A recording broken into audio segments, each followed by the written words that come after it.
জানিয়ে দিব সর্বশেষ আপডেট বাংলা সংবাদ। শুরুতেই শিরোনাম। 15 বছর ধরে চালিয়ে যাওয়া ফ্যাসিবাদের মহারানী শেখ হাসিনাকে নিরাপদ স্থানে সকল সুযোগ করে দেয় শেখ পরিবারের জামাই জেনারেল ওয়াকরুজ্জামান। এদেশের গণতন্ত্রকামী মানুষ এবং মহান আত্মত্যাগী বলিয়ান সংগ্রামী দেশবাসীর সাথে বিশ্বাসঘাতকতা করেছে। জুলাই গণ অভ্যুত্থানের 2000 লাশ পড়ার পর জুনিয়র কর্মকর্তাদের চাপে নিজের প্রাণ বাঁচাতে সাময়িকভাবে জনতার দাবির পক্ষে অবস্থান নেন সেনাপ্রধান ওয়াকরুজ্জামান। যদিও অনেকটা নিশ্চয়ভাবে জানা যায় সেদিন ওয়াকরুজ্জামান জনতার দাবির পক্ষে না দাঁড়ালে জনতা তাকেও শেষ করে দিত। ব্যাপারটি বুঝতে পেরেই শেখ হাসিনাকে পালিয়ে যেতে বলে এর জন্য অনেকের কাছে ওয়াকরুজ্জামান হিরো হলেও ভিতরে ভিতরে ভয়ঙ্কর ষড়যন্ত্র লিপ্ত সেনাপ্রধানের। প্রশ্ন হচ্ছে, তাহলে কি সেনাপ্রধান ওয়াকরুজ্জামান অপসারণ করা জরুরি? এছাড়া জেনারেল ওয়াকরুজ্জামানের 10টি উপকর্মের সম্পর্কে আলোচনা করব আমাদের এই ভিডিওতে। চলুন একে একে দেখে নেওয়া যাক ওয়াকরুজ্জামানের কুকর্মগুলো।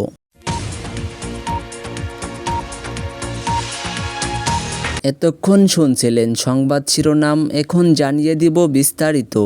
হাসিনাকে সেফ এক্সিট দেয়া জেনারেল ওয়াকরুজ্জামানের সবচেয়ে বড় উপকর্ম হচ্ছে স্বৈরাচার হাসিনাকে দেশ থেকে সাহায্য করা। অথচ হাসিনার এ দেশে যা করেছে তার জন্য উচিত বিচার দরকার ছিল জনগণের আদালতে, কিন্তু সেটি সম্ভব হয়নি সেনাপ্রধানের কারণে। এমনকি জুলাই বিপ্লবের যে 2000 মানুষ নিহত হয়েছিল সেখানেও নীরব সম্মত ছিল ওয়াকরুজ্জামান।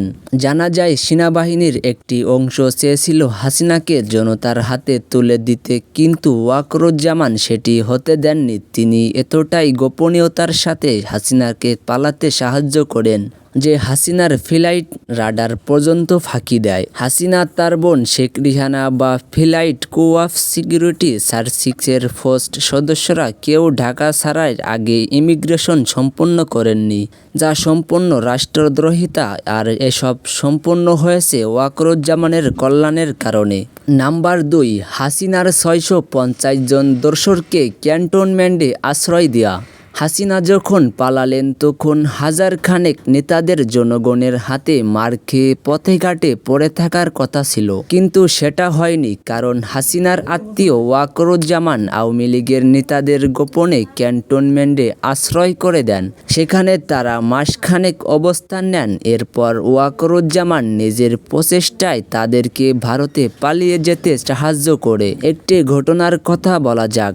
5 আগস্ট ইতিহাসে একটি ভিন্ন মাত্রায় ঘটনা ঘটেছিল সংসদ ভবনে। ওই দিন সাবেক speaker Shirin Sharmin Chowdhury, deputy speaker Shamsul Haque Tuku, সাবেক আইজিপি প্রতিমন্ত্রী জুনায়েদ আহমেদ পলক, সাবেক হুইপ ইকবালুর রহিম ও নাজমা আক্তার প্রায় 12.5 ঘণ্টায় সংসদ ভবনে বঙ্কারে আত্মগোপনে ছিলেন। এদের সবারই সেদিন জনতার হাতে গণধোলাই খাওয়ার কথা ছিল, কিন্তু ওদের সবাইকে সেখান থেকে নিরাপদ আশ্রয়ে নিয়ে যান ওয়াকরুজ্জামানের নেতৃত্বে একদল সেনা সদস্য। এমনকি জানা যাচ্ছে শিরীন শারমিন সহ অনেকে এখনও সেনাপ্রধানের আশ্রয়ে আছেন।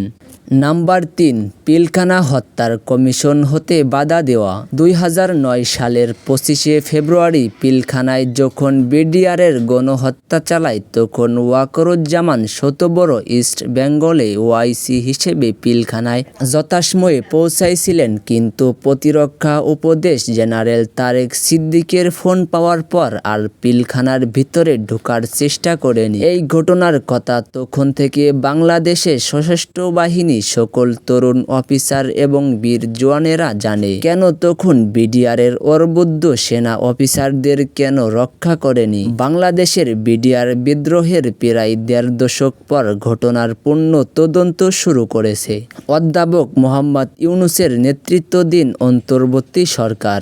গঠন করা হয়েছে জাতীয় স্বাধীন তদন্ত কমিশন। 4 লক্ষ পিলখানায় হত্যাকাণ্ডে প্রকৃত ঘটনা উদ্ঘাটন ও জড়িতদের শনাক্ত করা। 2009 সালে এই বিদ্রোহের ঘটনা তদন্ত বিচার প্রক্রিয়া নিয়ে শুরু থেকেই নানান প্রশ্ন তুলে আইছিল ভুক্তভোগীরা। অভিযোগ রয়েছে যে পিলখানায় হত্যাকাণ্ডের সঙ্গে আওয়ামী লীগের বেশ কয়েকজন নেতা জড়িত থাকার পরেও তদন্তে তাদের নাম বাদ দেওয়া হয়েছে জানা গেছে।